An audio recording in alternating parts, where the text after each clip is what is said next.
course, please like, subscribe, follow us on Facebook.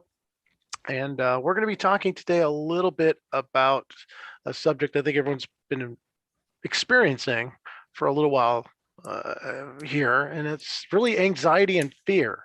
But it goes beyond fear. Anxiety and fear are things that are healthy, especially at certain levels. But when we get past that area, that level of fear into phobias and irrational fears, that becomes a dangerous place, doesn't it, Doctor? Absolutely, and welcome again. I think that it's kind of like an interesting time to be talking about irrational fears because we see a lot of that in our environment lately. But I think that irrational fear is one of those terms that it gets colloquial, that people tend to judge others in terms of their fears and judging them in terms of what is irrational, what is not. Right? Can you hold on just 1 second because I need to close the door. It's getting too noisy out there. Of Hold on. course, of course. As the doctor closes the door, his points are there to hopefully get you to respond. So please, this is a live show. Go ahead and make some comments. So hopefully we can respond I online. am back. And here Sorry he is. about He is that. back. Those things happen, and I don't want this recording to get too bad. Anyhow, I was trying to explain that irrationality is something that we have to be careful with because we're very quick to actually judge other people, right? In terms of you are being irrational.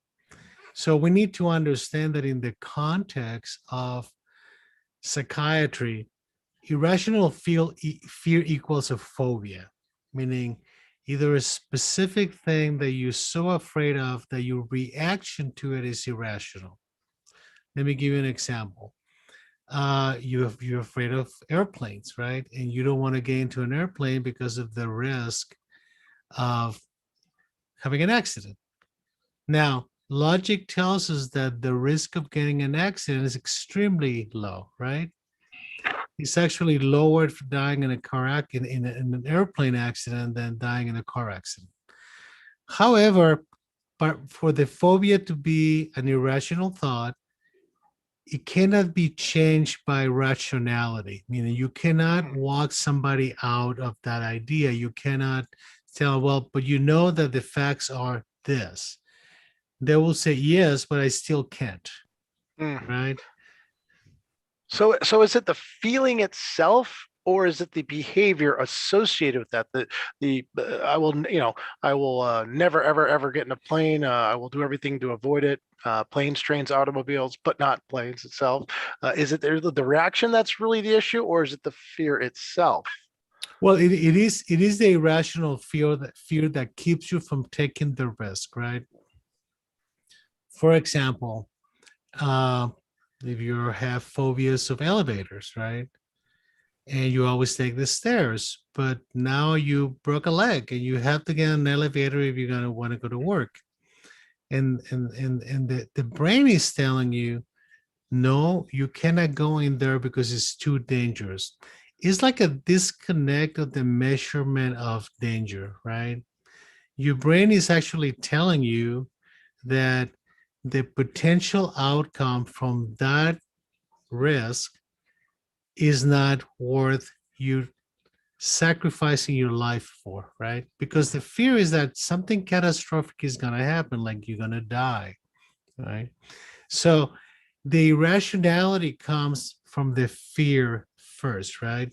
So you really, when you have a phobia, you get exposed to the element that causes you the phobia, like having to walk in a high space, or getting into a small space, or going into an elevator, getting into an airplane.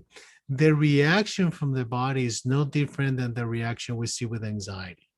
Okay? What separates it from generalized anxiety is that there's a particular specific situation that is leading to that, right? Now, we have to understand that phobias are very common, right? And in some circumstances, they're easy to avoid, right? For example, if you are afraid of spiders, well, there are spiders, but not a lot of spiders, and you can pretty much live your life in a way that you try to avoid encounters with spiders, right? But if a spider comes up, you're going to get very anxious. You're going to get very nervous. You're going to be concerned that you may die. And that has become a huge issue, right? Lately, when we talk about vaccines, right? Mm. Because people have gotten a little confused between being logically afraid of a vaccine or having a phobia to the vaccine, right? And most people, I don't think, have necessarily a phobia to something they've never known before, right? There may be few people that are afraid of vaccines in general that will tell you, I will not get any vaccine because it causes me a panic attack, just the idea of getting one, right? But then you start getting into the big question, which is, can you have irrational thoughts without having a phobia, Mm. right? And the answer is yes, right?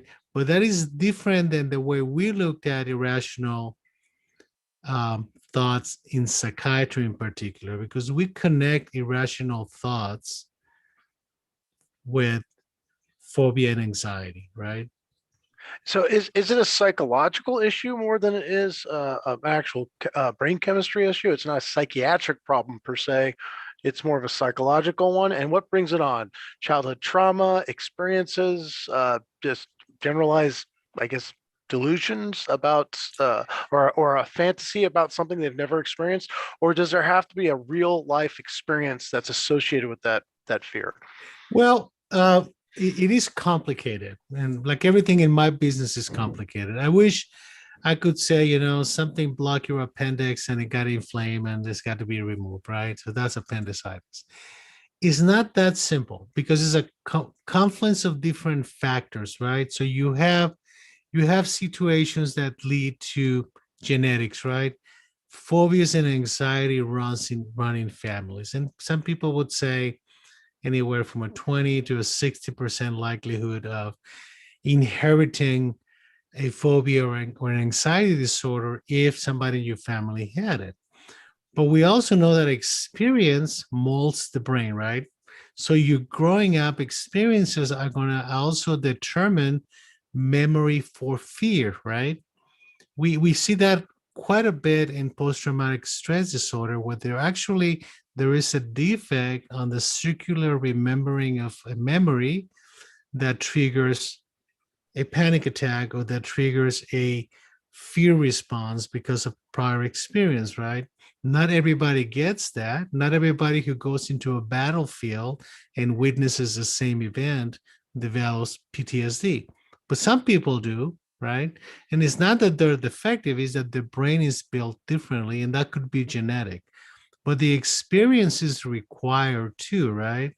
So, in order for you to have a phobia of, I don't know, uh, spiders, let's stay with the spider, right? You have to have experience and encounter with a spider, right? That triggers your normal mechanism of protection, but something goes array that now it becomes an excessive reaction.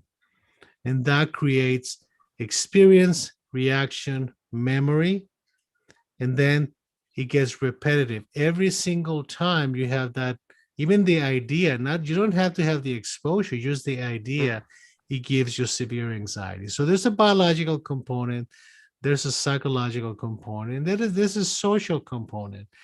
And then we have simple phobias and we have complex phobias, right? The most common, probably complex phobia will be social anxiety. You're afraid of social interaction. So that implies very complex processes. Or the agoraphobia that you develop when you have a panic attack and you keep getting panic attacks, and that you start being afraid irrationally of leaving your house because you want to be rescued in case you have another panic attack. And I've seen people move close to an emergency room because they feel so afraid of having another panic attack that they want to leave their house and they want to be rescued quickly, right? So this irrational thinking and phobias in particular are not severely disabling. People can learn to live their lives around that. I have a patient that actually cannot drive in the freeway, right? Just cannot drive in the freeway. And he lives in East Mesa and he works in downtown Phoenix, right? Heck of a commute then, I'm sure. And he drives to the surface streets, not the freeways, to work every day. Hmm. Actually, for him, COVID was a great thing because he got to stay at home and not There you having to go. go to work, right? And so use the idea, and I've had these conversations with this patient, just the idea of getting on the freeway causes him kind of a panic Hmm. reaction, right? So those things are common and those things happen a lot. Hence, anxiety reactions and disorders tend to be the most common psychiatric disturbances, right? So common that sometimes we make them like normal, right? Now, we have to remember again, phobias and irrational thinking associated with anxiety is different than the irrational thoughts that come with other situations, right? You can have irrational thoughts in the non-psychiatric context if you're being irrational. The question there is who decides who's irrational? Hmm. Yeah, exactly. That's a tough one. Yes, because we have to be very careful as professionals on not making judgments outside of our realm, right? So we have to be very careful when we step into the social political arena in terms of discussing your thoughts are irrational, right? If you come to me and you tell me I'm afraid of getting the vaccine, right? But I don't know the facts, I can't say that you're being irrational, but I can say, well, let's talk about the facts, right? And after knowing the facts, you can make a more informed decision. So it's important to recognize what is the purpose of identifying somebody's irrationality, because quite often in our modern social media environment, we want to find irrationality to either make fun of it or criticize it or reject it, right? The problem is that that's very entertaining, but is not productive.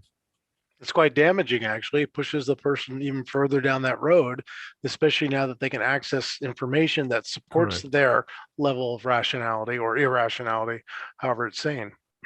Exactly. So our job, especially as clinicians, is to soothe, okay, people into auto regulation, so we can help people regulate their fears, regulate their emotions at a point that they can make more adaptive decisions, right? So part of the issue with vaccines in particular nowadays is really the issue of how the irrationality is clouding your ability to um, be adaptive, right? Because at the end of the day, everything we do, okay, whether we do it biologically, psychologically, or social, leads to our adaptiveness. How are we adapting to our environment and how we're surviving in it, right? So we have to be able to understand and have facts so we can make more rational decisions that provide us with participation in the environment and safety, right? So what has happened with taking away the discussion of vaccines away from facts is that then you get into irrational thoughts and then you get into delusional thoughts.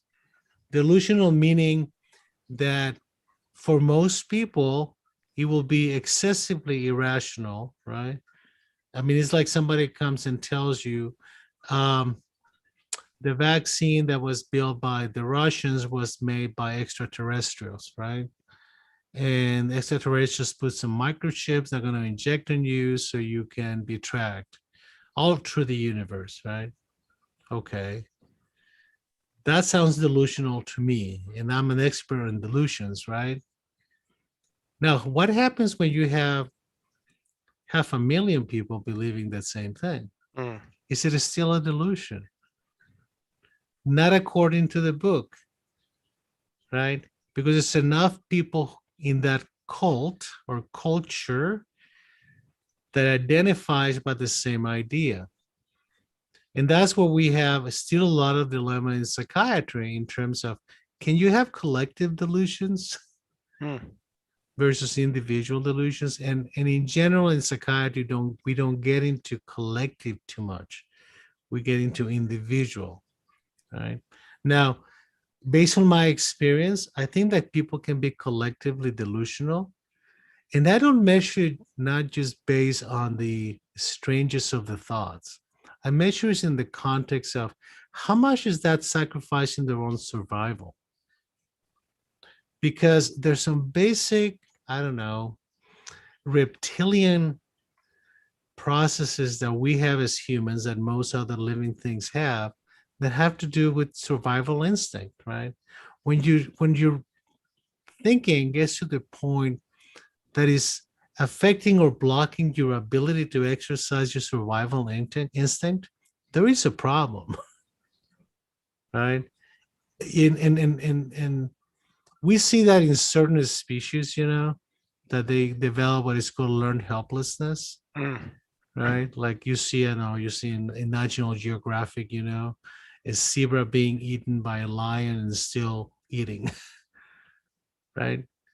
That is a total sacrifice of survival instinct, and it happens after maybe running for a while, gives up. So imagine, let's move back into phobias, right? And you have water phobia. You can't get into water. Well, you can take showers, right? You have to figure out how you're going to have your hygiene. But let's say that you're in the woods next to a lake. Of course, you're not getting close to the lake. All of a sudden, you've been chased by a bear, and your only exit is to jump into the water. Would you jump in the water or not? Mm. Okay, so your survival instinct should be strong enough that you do jump into the water, even if you have a panic attack. But some people would froze, right? They'll get frozen and won't move. They'll get killed by the bear. So there are a lot of concepts that we have to keep in mind that lead to people adaptiveness, right? I think that there's been a challenge to our ability to adapt because we've moved too fast from nature into big boxes in cities, right?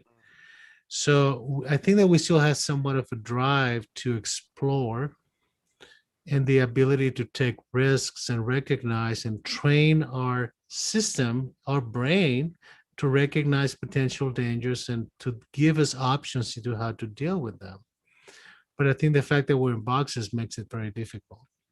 So how does a person who has a fear of something, again, agoraphobia, arachnophobia, whatever it may be, really gauge it if it's a true phobia versus just a fear? Where is that line? Is it again that what you just mentioned, that if it precludes them from clicking into their natural survival instincts, but with a little spider in the corner, that may not push them that level. So how could an individual decide, do I need help? Is this a psychiatric issue or some or behavioral issue I need to pursue because it is negatively affecting my life versus something that just gives me the heebie-jeebies, for lack of a better term?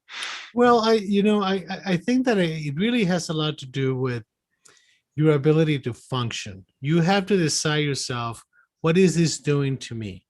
What is it doing to my life? We are adaptive mammals, right? We adapt to different circumstances and we learn. So if you have a specific phobia, it's kind of sometimes easy to move into a different circumstance. But again, if you're afraid of elevators again, and you break a leg and you can't get on the stairs anymore for the next 6 months because you had surgery and you want to go to work, well, you're going to have to figure that out, right? Because your coworkers are going to get tired of carrying you up, 3 flights of stairs after maybe 2 days, right? So you have to anticipate that some of those simple phobias are going to be problematic.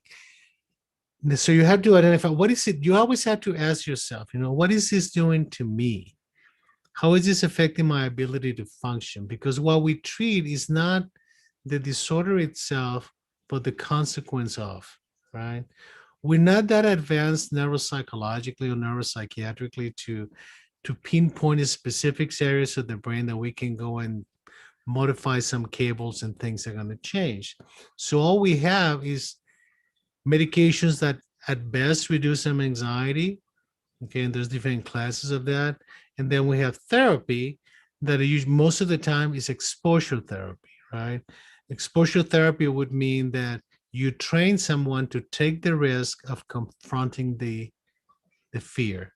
It's called exposure, right? So exposure is probably one of the best treatments for simple phobias. It gets a little more complicated, even though you can use exposure, but in these cases, I think medication is probably a little better than just psychotherapy.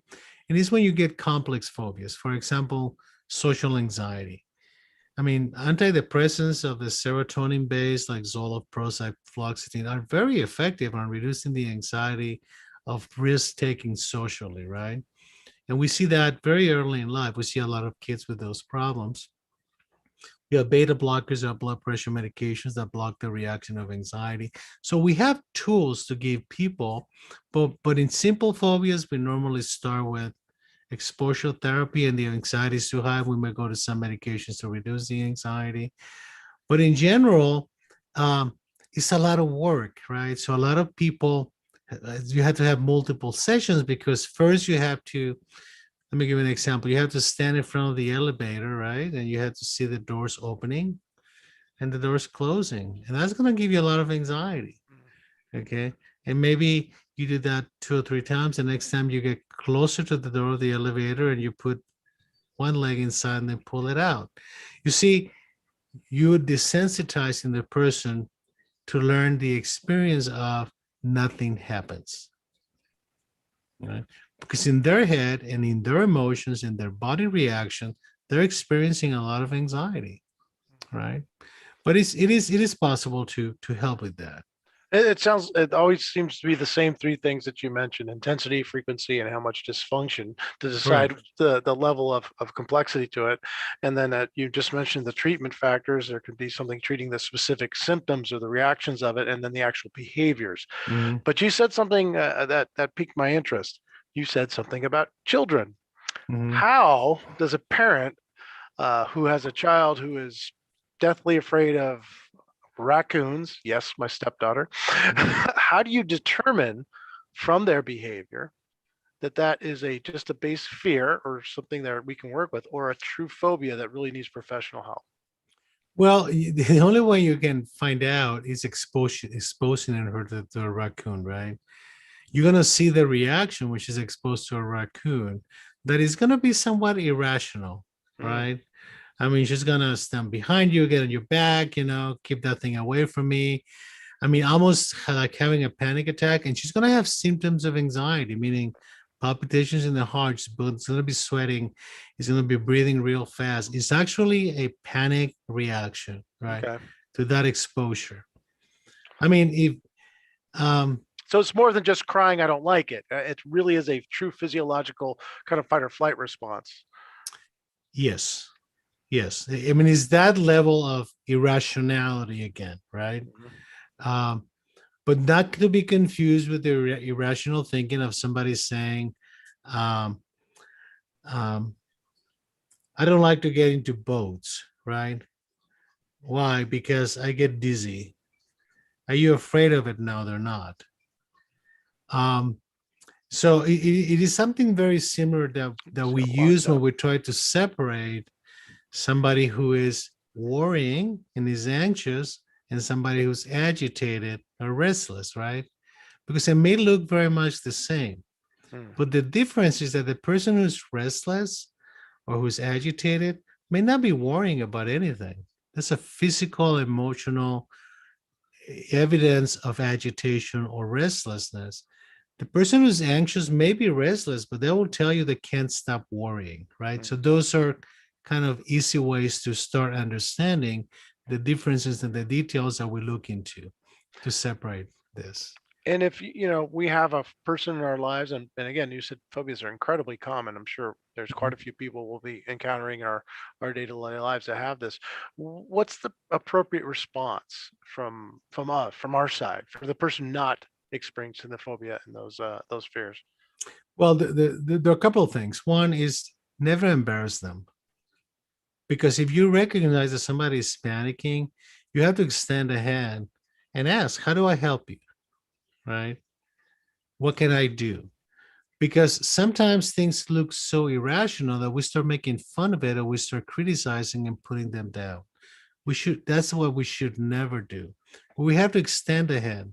We have to listen, right? I mean, and maybe a stranger, you can tell someone, you look very scared.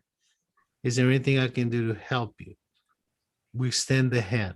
We don't tell them, why are you yelling? Why are you being so irrational? I mean, how can you be so afraid of that little Chihuahua dog, which people should be afraid of them, but that's a separate issue. That's true. They're demons, that's a separate issue. but but again, when I was little, I had neighbors that had Chihuahuas, and I hated them. I mean, because they're so noisy, they always biting your ankles. And they do bite more than most dogs. That is Yeah. true. So, but that's not a phobia, right? I wasn't afraid of them. I just did not feel I had to kick them. So that was a separate thing. But the reality is that when somebody experiencing a phobia and they're in the midst of an attack, phobia, because they're being exposed to something like that, they need a lot of space, understanding, and they need connection. Okay, that you are giving them an out. All right. And you can say, you're going to be safe, just move this way. Right. But you need to understand, we all have a phobia like reaction under certain circumstances. Right. If you're walking down one of the paths here in the mountains and all of a sudden you find a snake in front of you that is ready to attack you, you better have a phobic reaction. You better have a panic reaction to protect yourself. Right? The problem is some people will get frozen. Okay. And they'll get bitten. Right. So we have to recognize that a lot of our reactions, in exaggeration, we call them disorders, but they're normal reactions. We have to be able to recognize danger, and we have to be able to protect ourselves from that danger. People that have irrational fears or phobias tend to react excessively to a danger is not that big, right? And then you cannot convince them otherwise by rationality or by facts, right? So to that point, we have quite a few people, and I know in one of the other worlds that I work in the security industry, just a tremendous amount of people showing up with trepidation about the social structure, what's going on, and desperately wanting to learn how to shoot firearms. I spend a majority of the class explaining that it's probably not going to ever be something they need, but allowing them to enjoy firearms for what they are. How do you, when you have a large group, so now we're not the individual, you kind of mentioned this earlier, we have a large group of people who are consistently believing or feeling something that really, again, statistically speaking, is never going to happen to them. What's the response there from individuals and society? I think that we have to deliver the right message, and the right message is, we understand you're afraid, even though it's hard for you to say it. Okay. And you need to define the purpose of the tools you're going to utilize to decrease your fear. I don't think that people should own guns to feel less afraid. I totally agree. It's pretty much Okay. what I preach the entire time. Exactly. So you should own a gun because it's an art, it's a sport. It can be of protection if you know how to use it properly. But if you're afraid with a gun, you're a dangerous person. Very. Right? So we have to train and educate people that owning a gun to make you less afraid makes you more dangerous. Right? And That doesn't really change the fear because you're still exactly. afraid of whatever you're afraid of. Now you just Yeah, have an object that makes you feel a little more comfortable, but really it exactly. doesn't. It actually exacerbates that fear. And you may pull that trigger because you're afraid. And you may be irrationally afraid, right? Or you may be the victim of the circumstances because things are happening too fast, and then you're afraid, you don't know what to do, and you pull the trigger, right? You didn't have time to not be afraid. So my advice is, if you're afraid, don't grab a gun. Mm.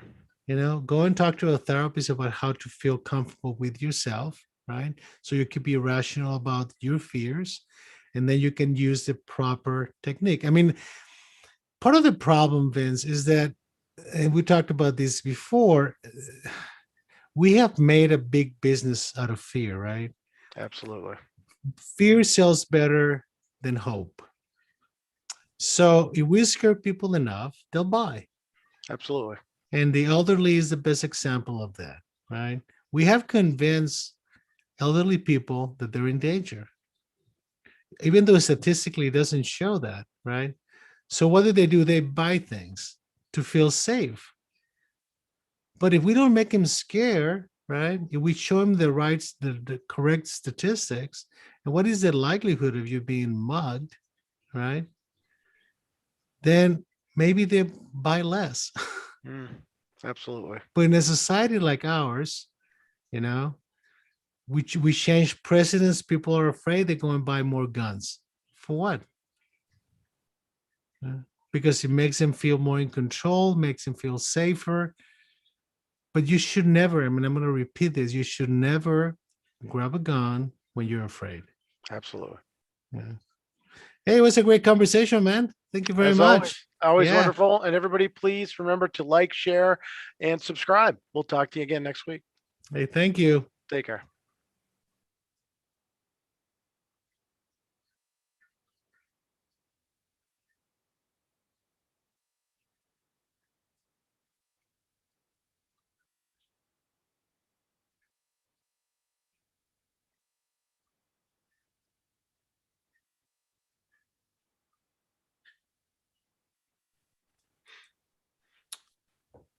Okay, man, we're done.